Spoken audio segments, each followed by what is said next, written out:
Hola, ¿qué tal? Saludos, bienvenidos a esta emisión de Padilla en América a través de Infobae América y de economíafinanzas.net. Muchas gracias por estarnos acompañando.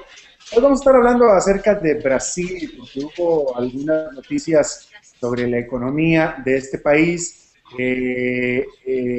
sobre una economía que ha estado debilitándose de manera muy importante, sobre todo a la luz del fuerte crecimiento que tuvo en los años anteriores al año 2012. Vamos a hablar de eso.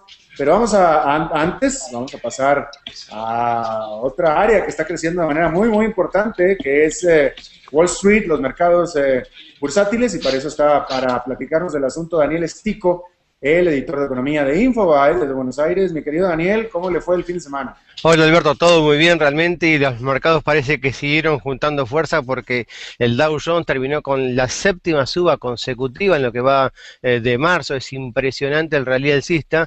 Terminó con una suba del 0,35% y volvió a, obviamente, nuevo máximo histórico con 14.447 puntos.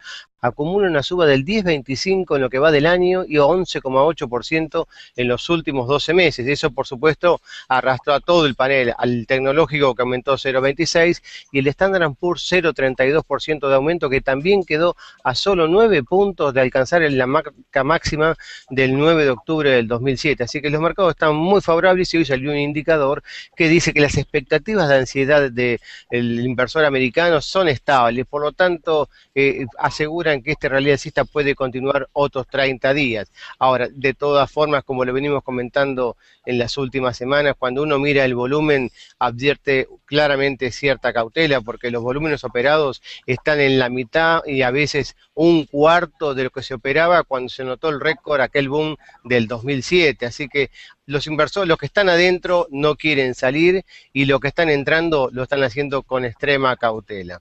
Pero bueno, eso es positivo y arrastró a generalmente a las bolsas de la región, pero hay casos puntuales como México, que terminó con una baja del 0,7%, porque hay dudas con una reforma que está impulsando el gobierno en el negocio de las telecomunicaciones. En el caso de Perú bajó 0,12% porque bajaron los metales, mientras que Brasil terminó con una leve suba del 0,19%, el IPSA de Chile bajó apenas 0,04% y el Merval de Buenos Aires aumentó 1,04%, pero es una bolsa de muy poco volumen. Muchas gracias, mi querido. Oye, ¿y alguna vez nos vas a decir si tú estás adentro, estás afuera, vas a entrar, vas a salir, qué vas a hacer? Después ¿O te no? cuento. No, creo que en la Argentina no es momento para operar en bolsa porque son volúmenes realmente irrisorios. El mercado de capitales argentino es más un mercado de títulos públicos que un mercado de títulos privados, ¿no? Claro, bueno, mi querido Daniel Estico, te agradezco muchísimo tu participación como siempre. Un abrazo, gracias. Gracias. Bueno, a ver, en esta jornada se dieron dos noticias en Argentina. Una que el gobierno, la presidenta Dilma Rousseff, decidió bajar o eliminar impuestos al consumo para tratar precisamente de impulsar el consumo. Y la otra que la compañía Vale, una de las compañías más grandes de Brasil, pues anunció que no va a invertir más en Argentina. Son dos noticias diferentes, pero todo va en relación a la economía brasileña, sobre todo la primera noticia, porque la economía brasileña, usted se acordará, usted si tiene más de 15 años de edad, se acordará que en los últimos, pues qué serán, 5, 7, incluso 10 años, Brasil era la economía más dinámica de América Latina en términos de su crecimiento. Despertó todo tipo de expectativas. Brasil se convirtió en la niña bonita del barrio, le dieron el mundial, le dieron las olimpiadas, le dieron Miss Universo, ganó Miss Universo, le dieron absolutamente todo. Y todo lo correspondía a Brasil con un crecimiento sólido. Sin embargo, algo pasó que se acaba de informar que en el 2012, es decir, en el año pasado, la economía de Brasil se desaceleró de gran manera y tanto que creció menos de un punto porcentual. De hecho, Brasil, déjeme le doy el dato porque no me quiero equivocar y se lo doy de manera correcta, pero Brasil creció 0,9% el año pasado, que es su peor desempeño en 20 años, y solamente, no es cierto, en 10 años, su peor desempeño en 10 años solamente superado por el crecimiento de 0,3% que registró durante la crisis de la recesión severa del 2009.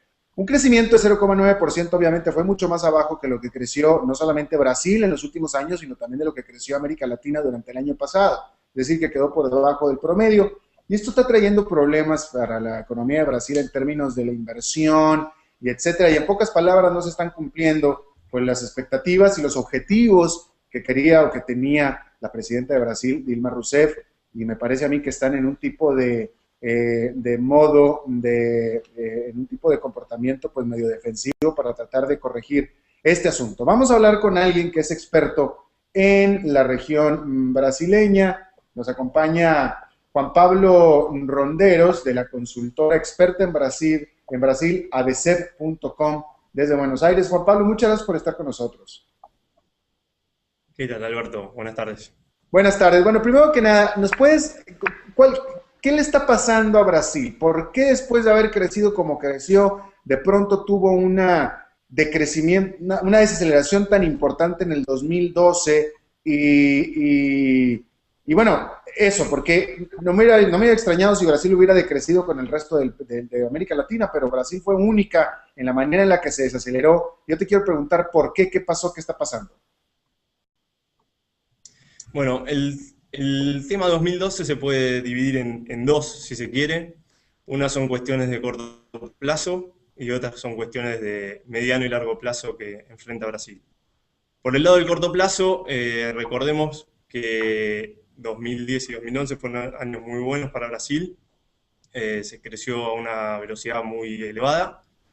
Y en algún momento desde 2011 se empezó a desarmar un poco todo el set de medidas económica que se había puesto en marcha para enfrentar la crisis de 2009, y eso implicó fiscales y aumentos de las tasas de interés de referencia por parte del Banco Central de Brasil, y eso fue de alguna manera, para llamarlo, un sobreajuste, y eso generó un impacto directo en la economía brasileña durante 2012, que fue, si se quiere, esto que yo decía, un efecto más de corto plazo. Sin embargo, detrás de esta desaceleración hay un factor más estructural y más de mediano y largo plazo en Brasil, que es un fuerte problema de competitividad. Brasil hoy es una economía que, como vos bien dijiste, se expandió a un ritmo muy elevado durante una década, pero con tasas de inversión muy bajas, incompatibles de alguna manera con ese nivel con esas tasas de expansión. ¿Sí?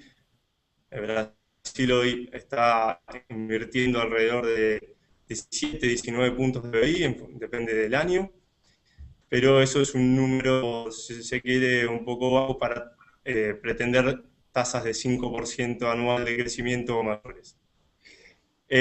A eso se suma además una presión de costos. La inflación en Brasil se aceleró, el mercado laboral tiene una situación de cuasi pleno empleo, sobre todo en la parte de mano de obra calificada, lo que hace que haya una presión sobre los costos de las empresas, que se suma a una primero apreciación del real frente a la mayoría de las monedas de los socios comerciales, y luego una estabilización, pero con una inflación quizás mayor a la de estos socios comerciales, quizás no tanto con Argentina, obviamente que no con Argentina, y en línea con algunos otros países, pero sí mucho mayor a Europa, mucho mayor a Estados Unidos que a los países asiáticos.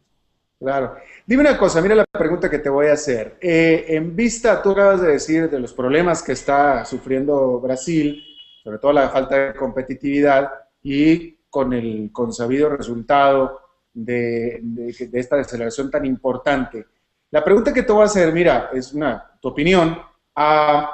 ¿Tú crees que Brasil todavía cumple con los requisitos, cualquiera que estos hayan sido, pero los hubo, con los que cumplió en su momento para ser incluido entre los países famosos BRIC, que en realidad no existían los países BRIC, sino que se acuñó el término para describir a la B de Brasil en BRIC y el resto también, la India, la Rusia, etcétera, que por cierto la India también se está acelerando mucho y Rusia también. Entonces yo te pregunto, ¿sigue siendo en ese sentido Brasil un país BRIC?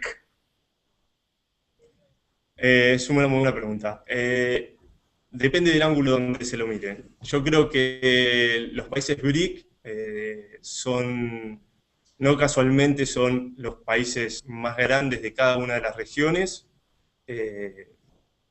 Son los países con más potencial en el mediano y largo plazo, porque al ser los países más grandes son países con mercados potencialmente muy importantes, lo cual los hace muy propensos a las inversiones para captar ese mercado futuro, o incluso en algunos países ha habido un crecimiento muy grande de las clases medias. Brasil lo hemos visto. Las clases medias, al ingresar más población a la clase media, consumen más bienes, mejores bienes, de mayor calidad, y eso hace que Brasil, desde ese punto de vista, sigue siendo un país, y creo que lo siendo porque es un actor de importancia en la escena global, no solo económica, sino también política y instituciones financieras y de gobernanza global. Claro. Por el lado de la inversión y la dinámica, quizás esté un paso detrás del resto de los países que conforman el BRIC.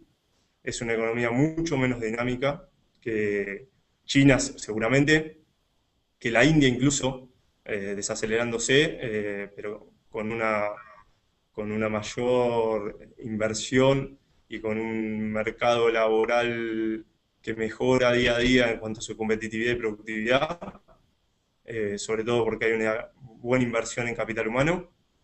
Y Rusia, que es un país, para llamarlo de alguna manera, un poco raro, pero que sigue siendo un país con grandes recursos naturales, sigue siendo un actor importante en la gobernanza global por cuestiones del pasado, pero creo que Brasil sigue mereciéndose ser un país BRIC, aunque está un paso por detrás en cuanto a dinamismo respecto del resto que lo conforma. Bien, ahora háblame de esta decisión del gobierno de Brasil de eliminar impuestos al consumo para tratar de impulsar el consumo, ciertamente, porque, de nuevo, sabemos que gran parte del componente de este paupérrimo crecimiento de 0,9% es justamente el consumo. Sí, de hecho el consumo del año pasado en Brasil no fue tan malo como el del resto de la economía. El consumo fue uno de los pilares de ese pobre crecimiento, pero crecimiento al fin. Y esta medida que se anunció hoy hay que tratar de marcarla en un contexto un poco más general, que es el desafío que enfrenta las autoridades brasileras de expandir, incentivar la expansión de la economía con cada vez menos margen para hacerlo. El año pasado se puso mucho de poder de fuego de parte de la política económica. La política monetaria recortó tasas a un nivel sin precedentes en Brasil. La política fiscal también fue muy agresiva, aunque fue menos agresiva que la monetaria. Y sin embargo, a pesar de todos esos esfuerzos, la economía no reaccionó. Este año las expectativas son de una mayor reacción que la del año pasado. De hecho, el mercado sigue esperando que Brasil crezca este año un 3%, aunque la recuperación viene tardando un poco más de lo que se pensaba. E incluso ya se empieza a reflejar en un recorte de las expectativas de mercado que pasaron hace 3 meses de atrás, estaban en 4% más y ahora están en un 3%. Dentro de ese poco margen que tienen las autoridades para impulsar, se enmarca esta medida que trata de, como vos bien dijiste, incentivar el consumo. Y la medida es muy buena, si se quiere, porque apunta a incentivar el consumo, pero a la vez tiene impacto sobre la inflación. No sabemos cuál va a ser el impacto en el consumo y en la inflación, pero uno de los grandes problemas que tiene la economía brasileña o las autoridades brasileñas es incentivar el crecimiento con una restricción de inflación muy importante. Claro. Algunos analistas están preocupados, o mejor dicho, pesimistas respecto de las perspectivas económicas de Brasil en el corto plazo, tomando en cuenta que ya prácticamente está andando la campaña presidencial para el próximo año. ¿Cuál es tu opinión al respecto? Bueno, uno sabe que en cualquier país del mundo y quizás acá en Latinoamérica se nota un poco más, los años electorales son años en los que si los números no están muy claros de quién es el ganador, las autoridades a cargo, si quieren la reelección o buscan la elección del candidato de su partido, ponen mucho, como se dice acá en Argentina, carne al asador para tratar de mejorar los números y las posibilidades del candidato oficial. Algo de eso vimos en la elección pasada con Dilma Rousseff y el gobierno de Lula.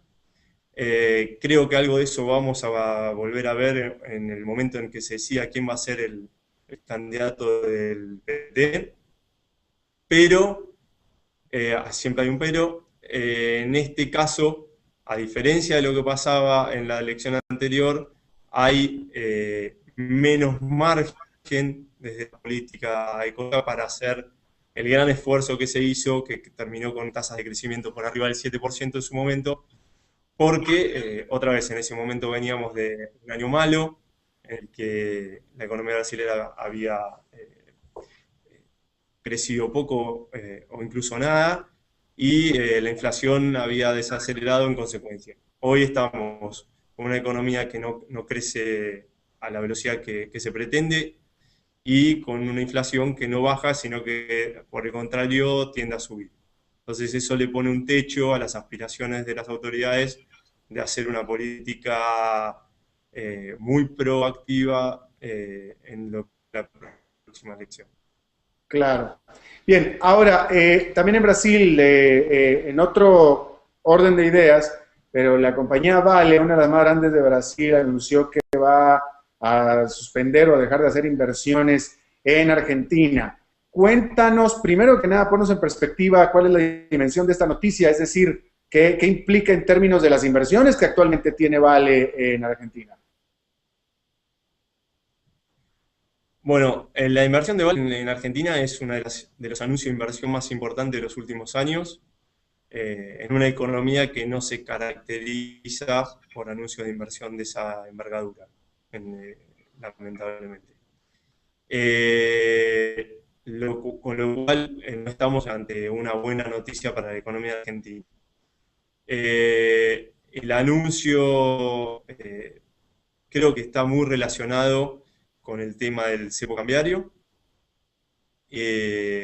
sobre todo por la no posibilidad de remisión de utilidades o por no saber si en el futuro se podrán remitir utilidades. Creo que está relacionado justamente con algo que hoy muchos inversores están viendo en Argentina, que es la inestabilidad de las reglas de juego que hoy estamos marcados que hace un tiempo y que pone en duda muchos proyectos de inversión, incluso cuando se creen rentables. Creo que en ese marco, vuelvo a repetir, no es una buena noticia para Argentina. Creo que el anuncio, de alguna manera, no sé si es definitivo, no lo tomaría como definitivo todavía, porque siempre está la salida política. Recordemos que la semana pasada fue una cumbre bilateral entre las presidentes de Argentina y Brasil en Argentina, y uno de los temas a tratar iba a ser Vale. Eso quedó pendiente por la muerte de Hugo Chávez, pero quizás en los próximos días podamos tener alguna noticia que no sé si haga rever, pero quizás reconsiderar la decisión de Vale. A ver, dos elementos. El primero, ¿qué implica la noticia de Vale? ¿Que no va a invertir más? ¿Que se va a salir? ¿Qué va a hacer? ¿Cuál es la implicación? No, la implicación es que no va, suspende indefinidamente la inversión prevista en Mendoza por 6.000 millones de dólares, algo así como 6.000 millones de dólares. Vale no anunció que se va, por lo menos por lo que yo tengo entendido. Queda en suspenso, por lo cual se abre un paréntesis que yo no digo ser optimistas, pero creo que todavía sigue habiendo una pequeña puerta abierta en cuanto a una solución política del tema. Ya van 2 o 3 veces que mencionas lo de solución política. ¿Qué elementos estás, o sea, me hace pensar que tú estás viendo que más que una posición o más que una decisión de Vale, más bien fue una posición de relaciones públicas precisamente para presionar políticamente? Es decir, ¿qué es lo que estás viendo? ¿Qué No, te hace eso? no creo que sea una decisión de Vale de presionar, sino que creo que Vale está esperando a ver si existe una posibilidad de un acuerdo en las altas esferas de los dos gobiernos que destrabe un poco la decisión en algunas variables que están en duda o haciendo que Vale haya anunciado esta suspensión por el momento de la inversión. Quizás, por ejemplo, se podría ver alguna forma de relajar un poco el tema de revisión de utilidades. No quiero decir con esto que haya una solución a la mano, pero no cerraría hoy, todavía hoy, lunes, todas las puertas, porque quizás esa negociación en las altas esferas gubernamentales de los dos países puedan encontrar alguna solución Bueno, en las próximas semanas. pero el punto es que tú como observador, como analista, como experto en este asunto, tú estás viendo que esto más bien sería una parte de la estrategia de Vale más que una decisión ya tomada. Es más bien una estrategia incluso de relaciones públicas o comunicacional. Podría no ser una estrategia de Vale directamente, sino un consejo de parte de las autoridades brasileñas de cómo manejarse.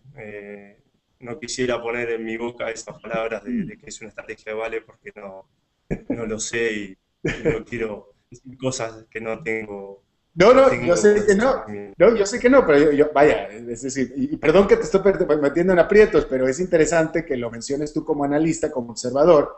Sé que tú no estás involucrado en este tipo de cosas, pero es interesante que como analista tú estés teniendo este tipo de apreciación. Yo simplemente lo pongo de esa manera, ¿no? Que no me importara si no te hiciera tanto caso, Juan Pablo.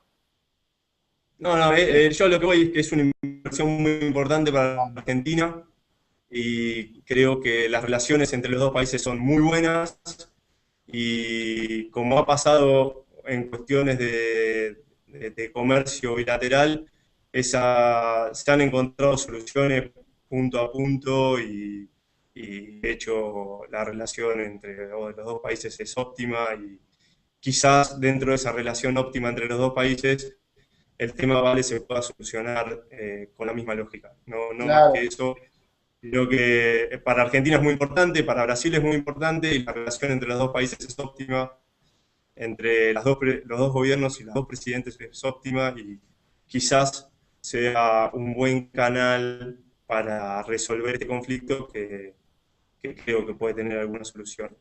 Claro. Juan Pablo Ronderos, de la consultora abc.com desde Buenos Aires. Te agradezco muchísimo tu buena disposición a charlar con nosotros, Juan Pablo.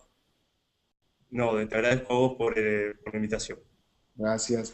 Bueno, y los invito a que nos sigan en nuestra página de internet, en Facebook, mejor dicho, en nuestra página en Facebook, en Padilla en América, Facebook Padilla en América, y para que usted participe ahí, nos haga sus preguntas, sus comentarios, nos diga qué le parece, cómo podemos mejorar esto para que usted tenga una mejor experiencia. Facebook Padilla en América. Bueno, y eso es todo lo que tenemos por esta emisión de Padilla en América. Muchas gracias por habernos acompañado. Nos vemos en la próxima y que la pasen muy bien. Cuarto de lo que se operaba cuando se notó el récord, aquel boom del 2007. Así que los inversores, los que están adentro, no quieren salir y los que están entrando lo están haciendo con extrema cautela. Pero bueno, eso es positivo y arrastró a generalmente a las bolsas de la región. Pero hay casos puntuales como México, que terminó con una baja del 0,7%, porque hay dudas con una reforma que está impulsando el gobierno en el negocio de las telecomunicaciones. En el caso de Perú bajó 0,12% porque bajaron los metales, mientras que Brasil terminó con una leve suba de 0,19%, el IPSA de Chile bajó apenas 0,04% y el Merval de Buenos Aires aumentó 1,04%, pero es una bolsa de muy poco volumen. Muchas gracias, mi querido. Oye, ¿y alguna vez nos vas a decir si tú estás adentro, estás afuera, vas a entrar, vas a salir, qué vas a hacer? Después ¿O te no? cuento. No, creo que en la Argentina no es momento para operar en bolsa porque son volúmenes realmente irrisorios. El mercado de capitales argentino es más un mercado de títulos públicos que un mercado de títulos privados, ¿no? Claro, bueno, mi querido Daniel Estico, te agradezco muchísimo tu participación como siempre. Un abrazo, gracias. Gracias. Arrastró a todo el panel, al tecnológico que aumentó 0,26 y el Standard & Poor's 0,32% de aumento, que también quedó a solo 9 puntos de alcanzar la marca máxima del 9 de octubre del 2007. Así que los mercados están muy favorables y hoy salió un indicador que dice que las expectativas de ansiedad del inversor americano son estables, por lo tanto aseguran que este rally alcista puede continuar otros 30 días. Ahora, de todas formas, como lo venimos comentando en las últimas semanas, cuando uno mira el volumen, advierte claramente cierta cautela, porque los volúmenes operados están en la mitad y a veces Street, los mercados bursátiles, y para eso está para platicarnos del asunto Daniel Estico, el editor de economía de Infobae desde Buenos Aires. Mi querido Daniel, ¿cómo le fue el fin de semana? Hola Alberto, todo muy bien realmente y los mercados parece que siguieron juntando fuerza porque el Dow Jones terminó con la séptima suba consecutiva en lo que va de marzo. Es impresionante el rally alcista, terminó con una suba del 0,35% y volvió obviamente nuevo máximo histórico con 14.447 puntos, acumula una suba del 10,25% en lo que va del año y 11,8% en los últimos 12 meses. Eso por supuesto. Hola, ¿qué tal? Saludos, bienvenidos a esta emisión de Padilla en América a través de Infobae América y de economiafinanzas.net. Muchas gracias por estarnos acompañando. Hoy vamos a estar hablando acerca de Brasil, porque hubo algunas noticias sobre la economía de este país, sobre una economía que ha estado debilitándose de manera muy importante, sobre todo a la luz del fuerte crecimiento que tuvo en los años anteriores al año 2012. Vamos a hablar de eso. Pero antes vamos a pasar a otra área que está creciendo de manera muy importante, que es Wall